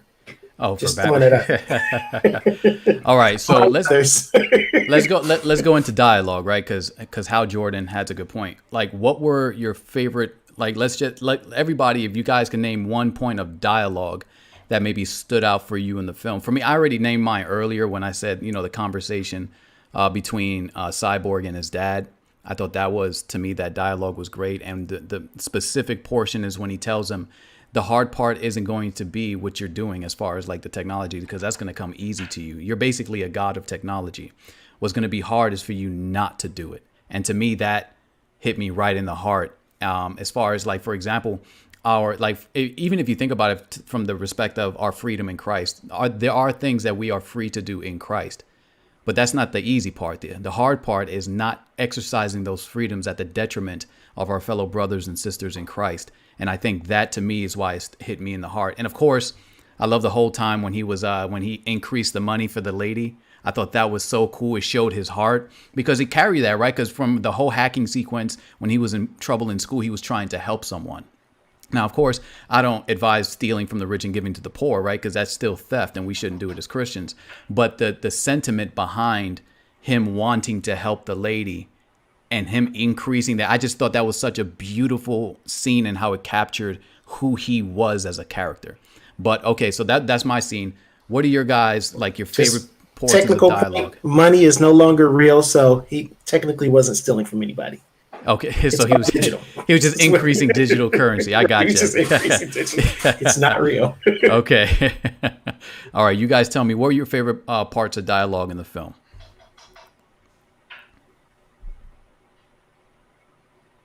Good, Hal Jordan. It's kind of, I'm stuck between two, but I'll just pick one. Since I kind of talked about the epilogue scene, there's a lot really to unpack there. Again, there was some foreshadowing, but I really liked the dialogue that happened post Superman's resurrection. Mm-hmm. I think it was right before he took his first flight, or during that first flight, you had the dueling thoughts of his biological father and his earthly father, of Jonathan Kent and of Jor-El. I love how, because I love Snyder's casting overall is just perfect. Only one I don't like is Ezra Miller as Flash. I'm not crazy about him as Flash, but everybody else. And when he got Kevin Costner to be Jonathan Kent in that scene where he died, man, that's still an incredibly emotional scene. It's like it's bittersweet, because it's such a good emotional scene, but it means that he won't be a big part of, a lot of the forthcoming movies. So, right. But to hear his voice, and again, also Jor-El, what's his name? Russell Crowe playing him. I really like the dialogue that they had there. So. Okay, cool. I just want to point out that Apollos in Detroit has done another costume change, and he is now Son of Krypton with his Superman shirt on. Wow. You know what, sir? He did it so fast, like the Flash. You have a Flash shirt? You got a Flash shirt? He was just the Flash. He is the Justice League. By himself. By himself. I just wanted to point that out, that he has done another costume change. The Detroit cut, right? Yes. Every time I look up, there's a new name and a new costume on. And I don't know why. But, whatever makes you feel happy, I'm down with that. My favorite dialogue scene, which is shocking because I think Lois Lane is terrible. She brings down all the movies that she's in. I just think she's terrible, just terrible, terrible, terrible. But she was not as terrible this time. So my favorite scene was actually when she was talking to his mom, Martha. When she was actually talking to Superman's mom. So I think the first time they didn't really do it justice. Justice League. They didn't. They really didn't do a good job the first time, but this time it gave more depth and emotion. You can kind of see more like their anguish and pain of how much they actually miss him. The first one was like, yeah, we miss this guy, but eventually we'll just move on. This time it was like, I don't know how I'm going to actually move forward with my life like this. And this is very hard. And they had a bonding experience because they both understood each other very well, as opposed to the Josh Whedon one when he just destroyed that scene. He might as well took that one out too, because he just did a terrible job at it. But I don't like Lois Lane. So for me, like, that scene says a lot, because I think she's a terrible Lois Lane. Gotcha. Anybody else? Favorite dialogue? Something that stood out? A conversation between two people? Okay, I'm gonna say Joker. I like when Alfred. I don't know if he made it to this version when Alfred tells Batman, "Oh man, I missed the days when all we had to deal with was exploding penguins." Yeah. So that was a pretty cool line. Yeah, that's a cool line. That's cool. And I like this Alfred, right? Like, I think this Alfred, blends the best of the young and old.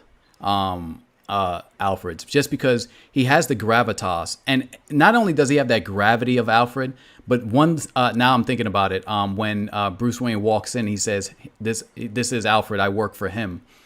I think that he earned that, right? That the actor earned for a character like Batman to say I work for him, is because this character did such a good job. Now, I love the Alfred in Batman Begins and all that. I think he was a good actor for it as well. But as far as like that in between where he can actually be the tech guy and, the conscience of Batman.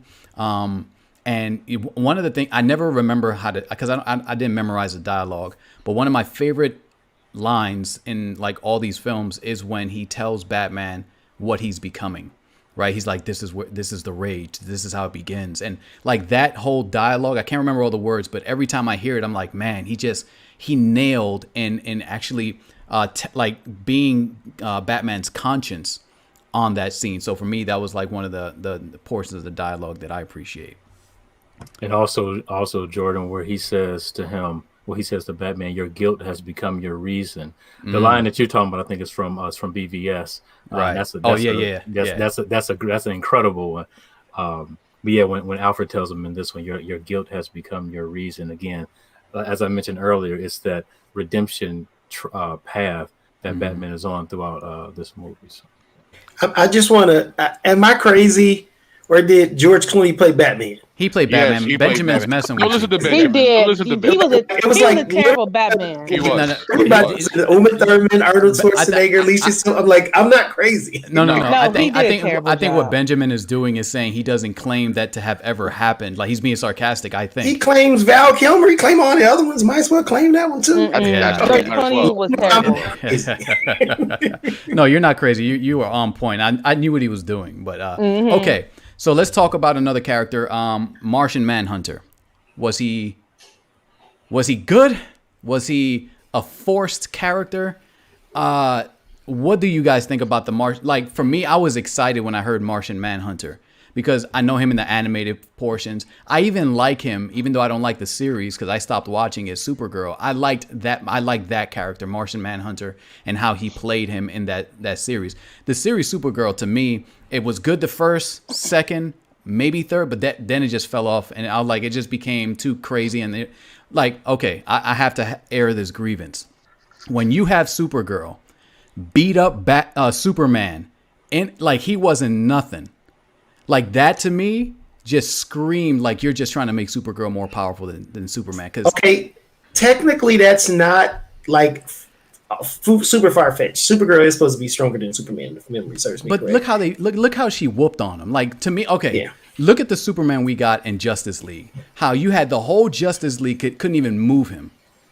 But Supergirl, I know she's a Kryptonian, so I know she has a little I think extra. it was because she was older. When she spent more time on Krypton, I think that the logic is when she soaks the sun here, she has a greater capacity to, to do that and be more. I think she's supposed to be more powerful. You know the bodega ladies are gonna come for you now. I don't care. That. Okay. I do not care. Superman should not have.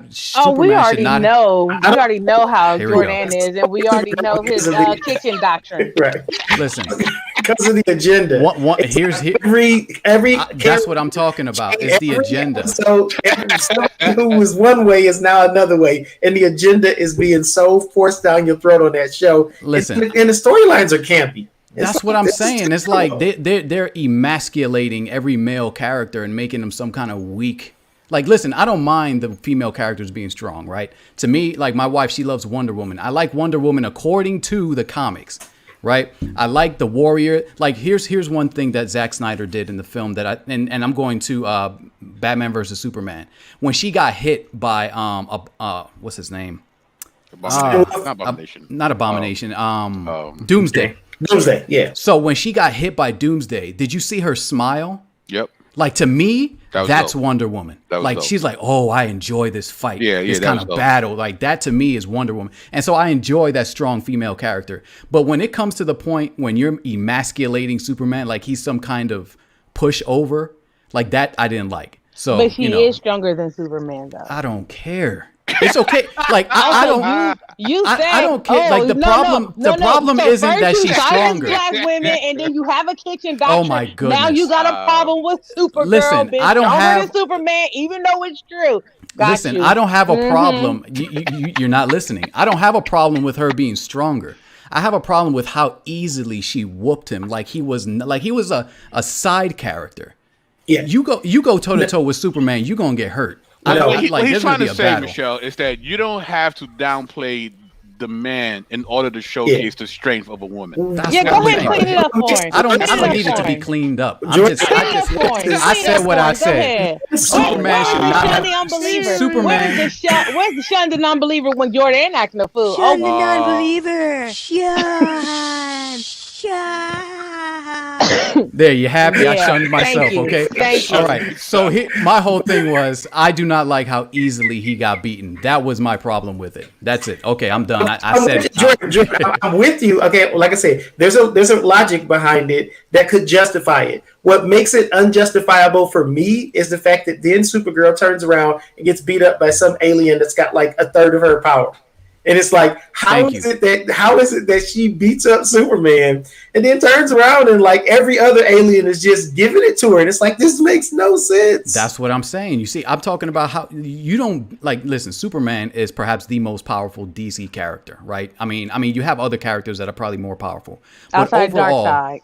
Okay. Outside Darkseid.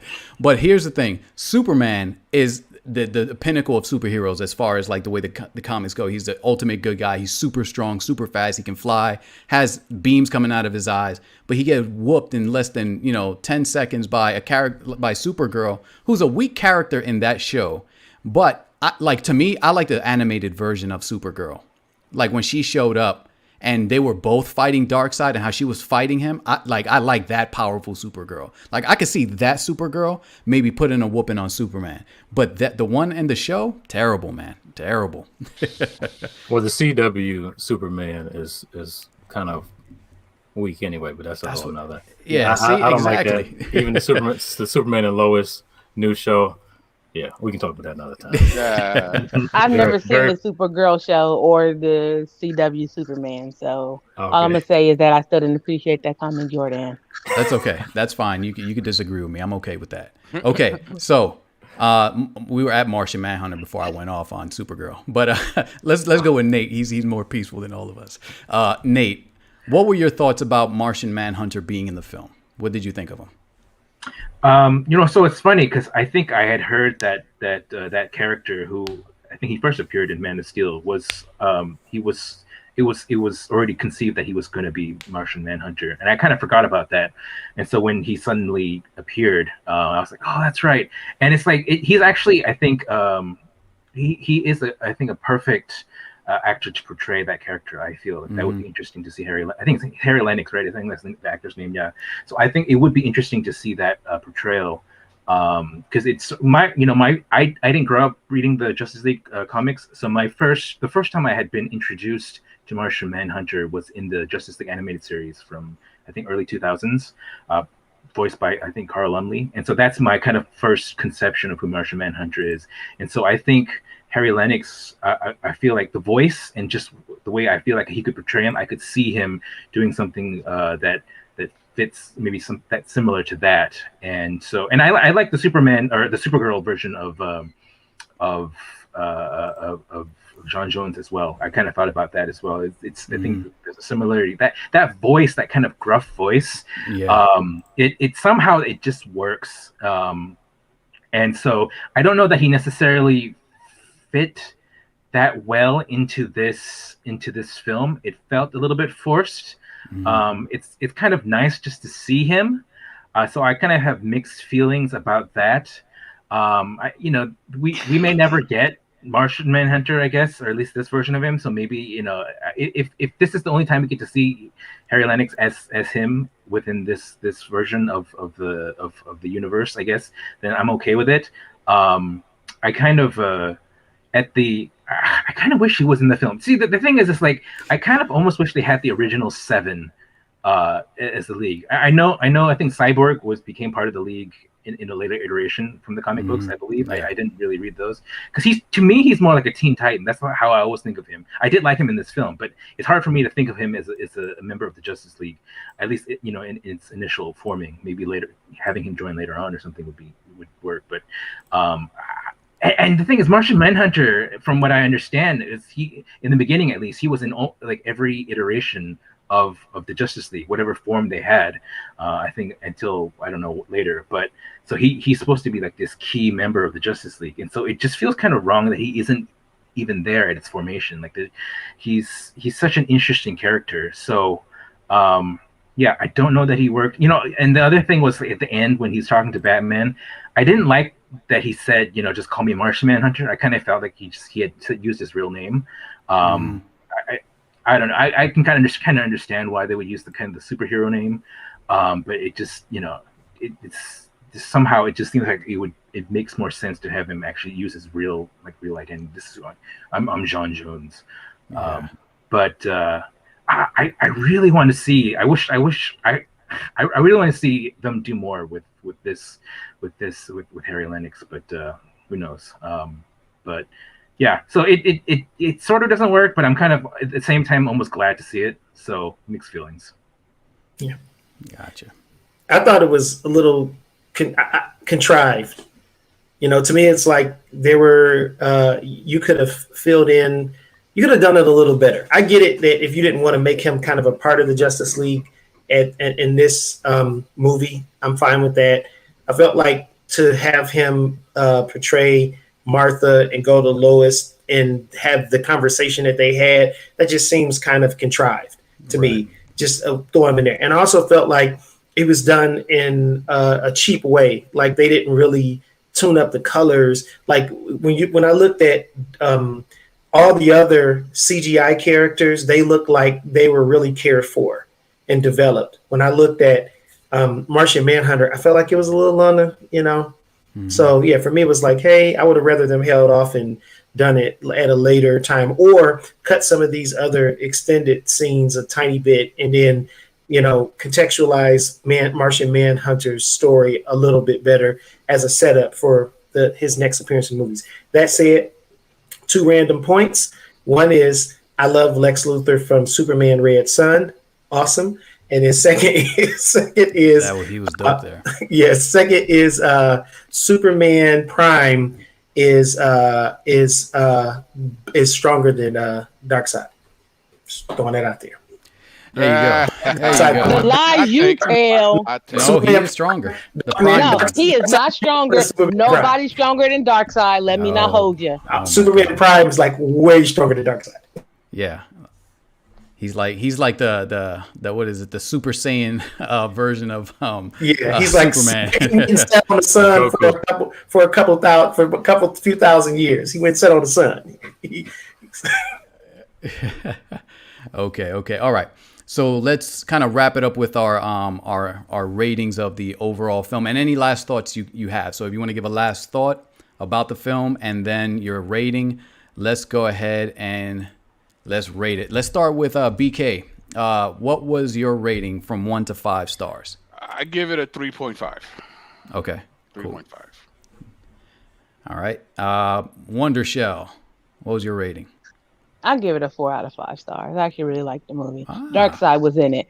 It almost got 5 stars, but it was 4 hours long. My attention span isn't that great, and I was trying to work while I was watching it because I was like, "Oh my gosh, I don't want to get no spoilers. Let me watch this movie." But 4 out of 5 stars. It was a pretty good movie. All right. Hal Jordan, the Green Lantern that actually made it onto the Justice League over here. What's your rating?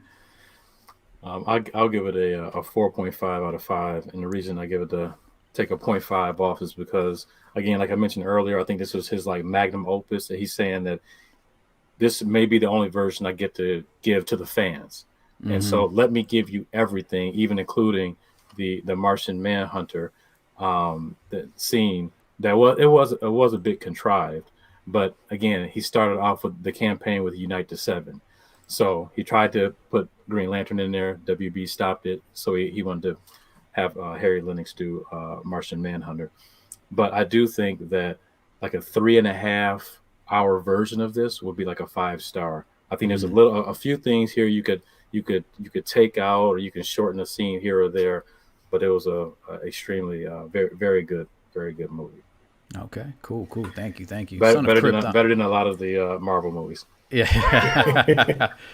All right, Son of Krypton. Definitely better than Age of Ultron for me. Yeah. But anyway, I gave it a 4.5 because I felt like, okay, Zack Snyder took a movie that I essentially saw. The Joss Whedon version had 80% of the plot was the same. And Zack Snyder made me watch a movie that was twice as long that felt like a different movie, even though it was basically the same movie that I already saw. Right. and he did it different enough to where it felt original. It felt like it was its own thing. It literally took me about 50% of the movie for me to realize, oh, it's really just working the same plot, just with a few different, additions to it. So yeah, I felt like it was great. And I'm a comic book fan, and the way I look at comics is like this. I love Marvel's characters. I think they do a better job of creating, power-wise, interesting characters, not character-wise, but power-wise. I love DC stories. I think DC stories are usually more human, and it's DC's when they do their major events. I like the way that DC does their major events. They're much more.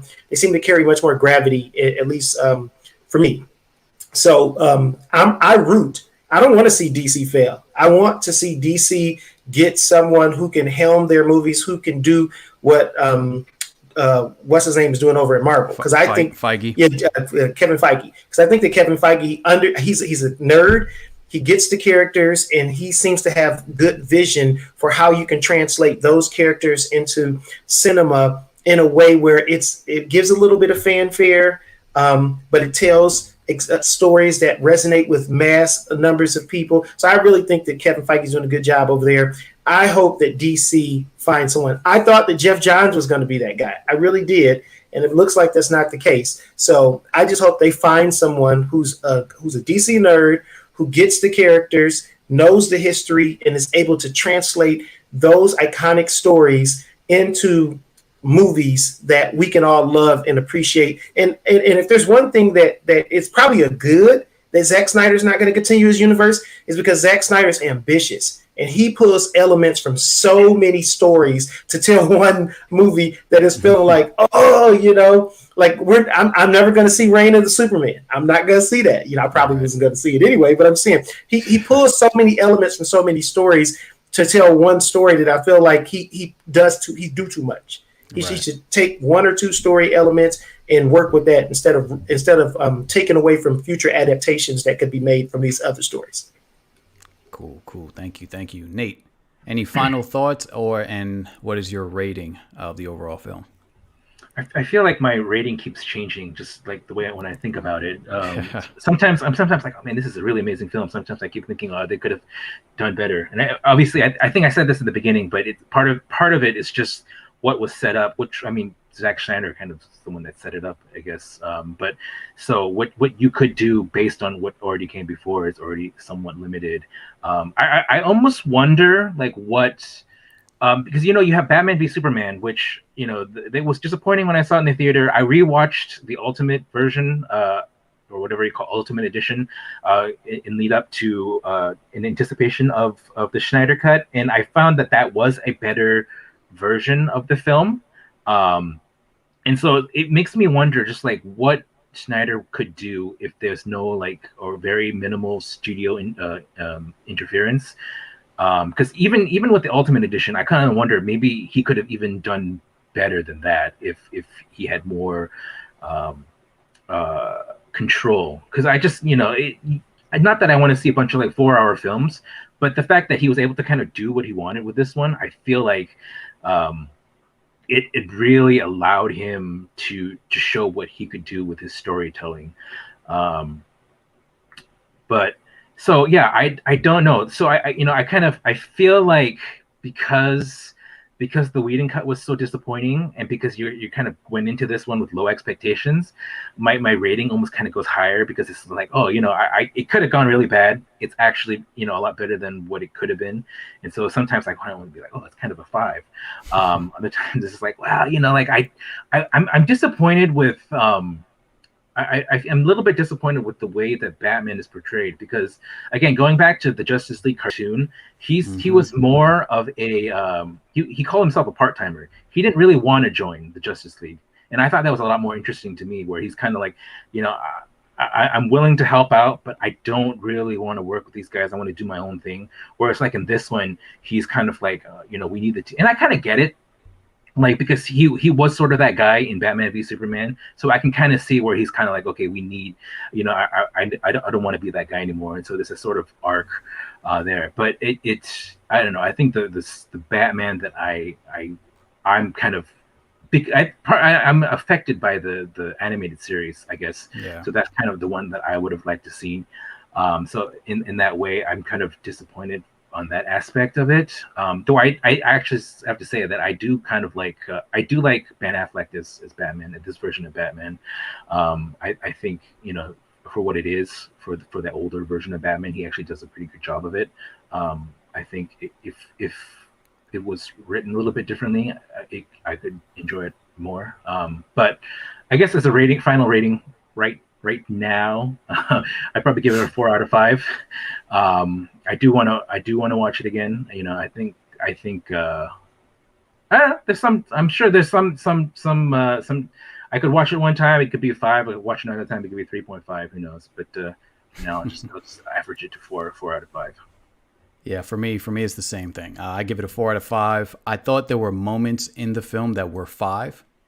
Right. But I think overall, if I was to average it out, I would give it a solid 4 out of 5. I just think that as far as the consistency goes, it's 4 out of 5. And just one more thing, I just want to get your guys' thoughts on this. When you first clicked on the movie and it said 4:9 format. Yeah. 4:3. Thank you. 4:3 format. What were your guys' initial thoughts? Just a quick little thought on that. So I already knew that it's a more, most people are used to, of course, the black boxes sort of like being like, what we're looking at now, sort of being on the top of the bottom of the screen. But I already knew that that widescreen, that he shot it in IMAX, and so this would actually be a more immersive experience. So you get that, for example, in BK's favorite scene at the very beginning in Iceland. But if you look at, I could send somebody a picture if they want to see it. But someone compared how that scene would look, for example, in the traditional sort of widescreen, and then the other aspect ratio that is actually displayed in. You get the full picture, and that's what Snyder was intending. And I can only imagine, if you look at that in the IMAX in a big theater, how really immersed in the whole movie you would feel. So you liked it. So you liked the 4:3. Yeah. Cool. How about you guys? When you first clicked it and saw 4x3, what were your initial thoughts? I thought life is good, but it could be better. Wonder Woman quote. I love that dude. That's our Mandalorian, by the way, as well. So, Nate or Shell or BK, any thoughts on that 4x3, or it didn't bother you? Yeah, I didn't. Yeah. Okay. For me, when I first saw it, because I have a wider screen on my computer, so I wanted it to fill, right? But it wasn't a big deal. Like after like about 10 minutes, I was fine. But initially I was a little jarred by it. I was like, oh, 4x3, my whole screen's not gonna be filled up. But then, but I understand, like, if you're watching the film, you don't get that top and bottom, and that makes it, and especially with a director like Zack Snyder, you want to get the entire frame because he shoots that way. He shoots for the whole frame and the way he positions things. So I'm glad that we got the 4x3.